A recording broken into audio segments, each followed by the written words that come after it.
Yo yo yo, salut les turfeuses, salut les turfeurs, bienvenue pour un nouveau pronostic de Benoît Requin. Ok, place au pronostic du quintet du jeudi 28 mars, direction Chantilly pour le prix Palio de Chantilly. Plat 1900 mètres, 13 partants car le 12 est non partant, réunion 1, course 1, indice de confiance 1 sur 5. Malgré le faible nombre de partants, ce quintet reste tout de même très ouvert. Ils sont vraiment nombreux à pouvoir se mêler à l'emballage final et on va voir ça ensemble. Cette vidéo, je la tourne avant l'arrivée du quintet de ce mercredi et je reviendrai dessus demain. Ok, c'est parti, on commence le pronostic et on commence avec le numéro 1, Clavius, et on écoute l'entraîneur Joachim Brandt. Clavius a effectué une très bonne rentrée, hein. Il est dans un bel état de forme et rallongé, hein, ce qui ne devrait pas lui poser de problème. Avant le coup, il semble posséder des atouts dans son jeu, mais il va devoir s'élancer en dehors, hein. Et bon, en même temps, Joachim, on ne peut pas tout avoir, c'est comme ça. En tout cas, malgré ça, ce numéro 1, c'est tout simplement lui mon préféré, et je l'ai bien sûr installé en tête. On passe au numéro 2, Chartwell, et on écoute Yann Lerner. Chartwell est un poulain qui ne nous a jamais déçus, hein, et cette fois avec la pénalité de 5 livres, il va falloir qu'il repousse ses limites, hein. Bon, maintenant, comme on atteste ses résultats, il est en constant progrès, à lui de nous montrer, hein, qu'il peut encore briller. Pareil pour ce numéro 2, lui aussi fait partie de mes préférés, je l'ai mis très haut, je l'ai mis à deuxième. On enchaîne avec le numéro 3, Prince à Rio, et on écoute Sébastien Jésus. Prince Ario, il apprécie la PSF et la piste de Chantilly. Bon, on rallonge un peu la distance, hein, car il a que cette épreuve à sa disposition et puis on veut tenter dans un handicap. Il devrait bien se comporter. C'est un poulain qui prend tout bien et qui s'endurcit au fur et à mesure, hein, de ses courses.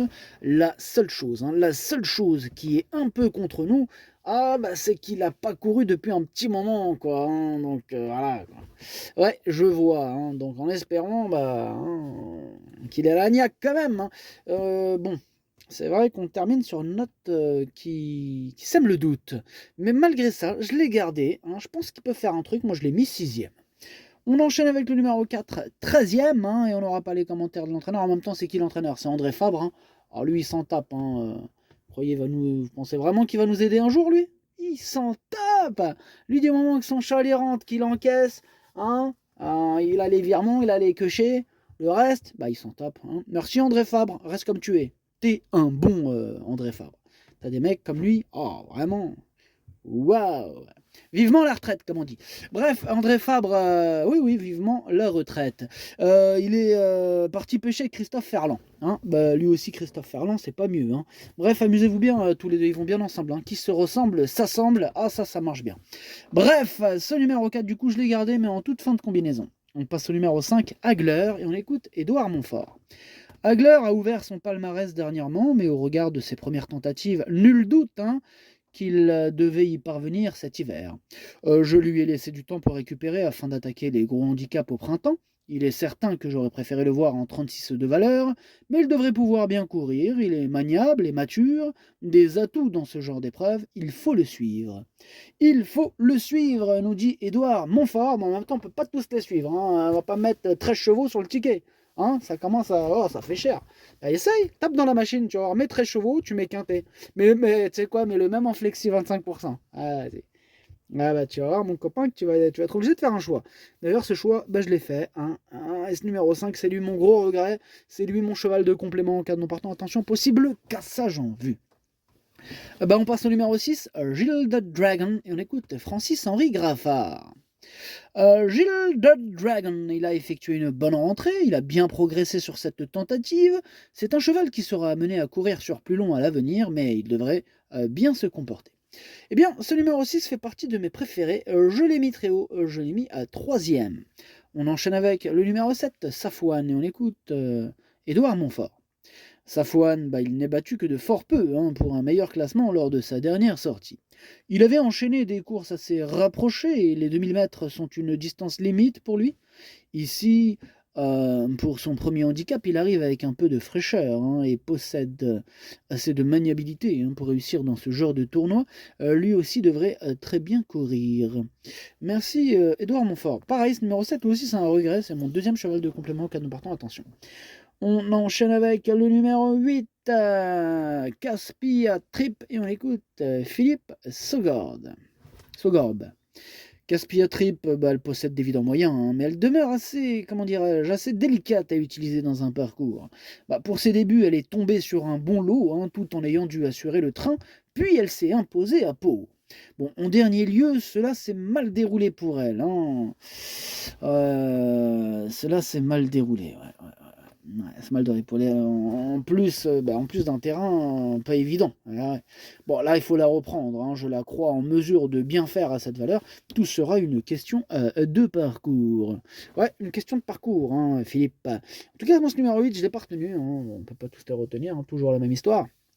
Et ce numéro 8, il est tout seul sur ma petite liste des possibles casseurs de tickets repérés. Il est là, tout seul, donc il est automatiquement capitaine. Bah oui, quand tu es tout seul, automatiquement, hop, casquette, oh, que suis-je suis-je capitaine? Oui, vous l'êtes. Bref, on passe au numéro 9, Everstar, et on écoute Ludovic Gadbin. Eh bien, dites-moi donc, Everstar, il vient d'effectuer une rentrée que j'ai jugée satisfaisante. Je l'ai jugée. Ah oui, vous l'avez jugé, Ludovic. Oui, tout à fait. Je l'ai jugé en satisfaisante. Ah bah c'est bien ça. Cette fois, suivant les engagements, je le ramène sur 1900 mètres et un tracé qu'il connaît. De plus, il mettra à profit son expérience, hein, toujours importante dans ces tournois, je tiens à le préciser. En belle forme et compétitif à cette valeur, j'en escompte une bonne performance. Vous l'escomptez, hein, Ludovic? Oui, tout à fait, je l'escompte. Eh ben, escompte, c'est bien. Escompte. Nous, j'espère on va escompter les billets. Hein. C'est pas le même terme. Oui, je sais, c'est un jeu de mots. Je sais bien que ça veut pas dire la même chose. J'escompte et je compte. Enfin bref. Merci Ludovic. Mais je vous en prie.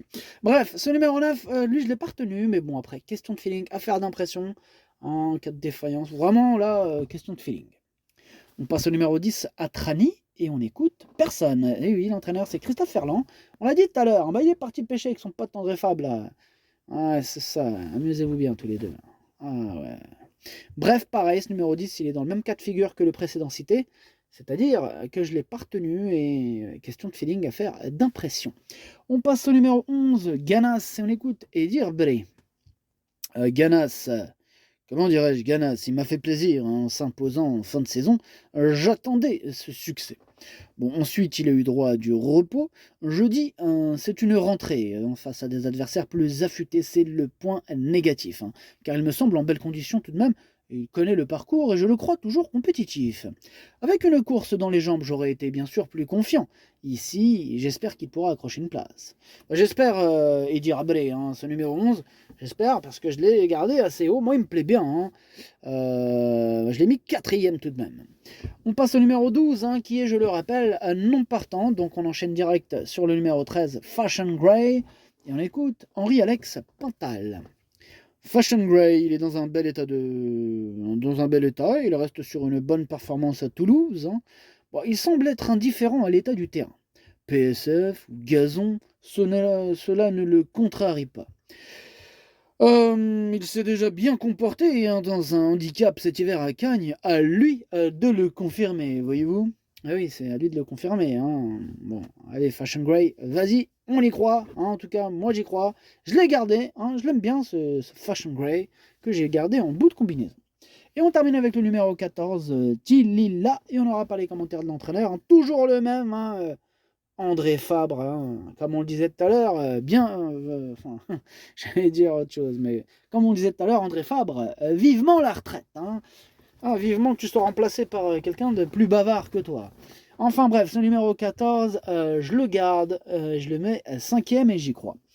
Le pronostic, ça donne As 2, 6, 11, 14, 3, 13, 4. Merci d'avoir suivi cette vidéo. N'hésitez pas à mettre un pouce bleu si la vidéo vous a plu. Pour accéder à tous mes tickets pour la course du Quintet, rendez-vous directement en description de la vidéo. À jouer avec modération. Bonne chance. Chopez-le moi. Ciao.